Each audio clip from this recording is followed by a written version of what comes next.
আমি রঙিন মিষ্টি, আমার এই লাল রং দেখে লোভে পড়ো না। এটা আসলে কাপড়ের বিষাক্ত ডাই, যা তোমার লিভার পচিয়ে দেবে। আমি গ্রিল চিকেন, আমার পোড়া চামড়া খেতে খুব মজা, অথচ এই পোড়া অংশই কিন্তু তোমার পেটে ক্যান্সারের বীজ বুনছে। আমি রাস্তার শরবত, গরমে কলিজা ঠান্ডা করছো? আমার ভেতরের এই নোংরা পানি তোমাকে সোজা জন্ডিস উপহার দেবে। আমি ললিপপ, আমাকে চুষে খেতে খুব মজা। আমার এই আঠালো চিনি তোমার দাঁতে পোকা বানিয়ে গর্ত করে দেবে, তখন ব্যথায় কাঁদবে কিন্তু। আমি ম্যাঙ্গো জুস, আমাকে আসল আম মনে করে খাচ্ছো?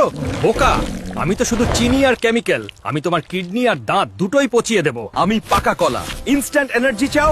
জিমে বা খেলার মাঠে আমিই সেরা। সুস্থ থাকতে আমাকে খাও, আর জলদি সাবস্ক্রাইব বাটনটা চাপো। আমি সিগারেট, আমার স্টাইল দেখে প্রেমে পড়িস না। একবার আমাকে টানলে আমি তোর ফুসফুস পুড়িয়ে ছাই আর জীবনটাকে ধোঁয়া বানিয়ে দেব, ছাড়তে পারবি না। আমরা পান সুপারি গ্যাং, দাঁত লাল করমু আর মুখ ক্যান্সার করমু, আমাদের ছাড়া তোর জীবন ফিকা। আয় বেটা, সাহস থাকলে খায়া দেখ। আমি হলাম চিনির রানী, আমাকে খাবি আর তোর শরীরে জমাবো চর্বির পাহাড় আর ডায়াবেটিস। ওই ফালতু জিনিস বাদ দে, আমাকে খা। আমি করলাম। শরীর সুস্থ আর রক্ত পরিষ্কার রাখতে আমার জুরি নাই। আর শোন, চ্যানেলটা সাবস্ক্রাইব করিস কিন্তু।